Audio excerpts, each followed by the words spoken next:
حضرت ابو ذر غفاری فرماتے تھے مجھے میرے نبی پاک نے 6 باتوں کی وصیت کی تھی.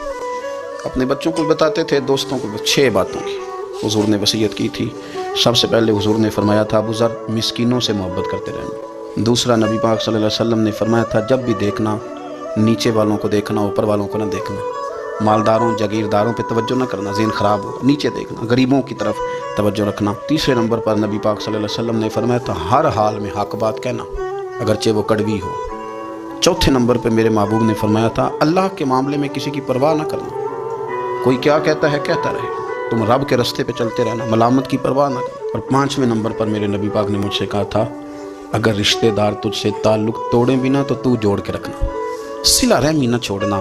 اور 6 نمبر پر حضور نے فرمایا تھا اللہ کے عرش کے خزانوں میں سے خزانہ ہے لا حول ولا قوت الا باللہ العلی العظیم. حضور نے فرمایا اسے پڑھتے رہنا، اسے کبھی نہ چھوڑنا.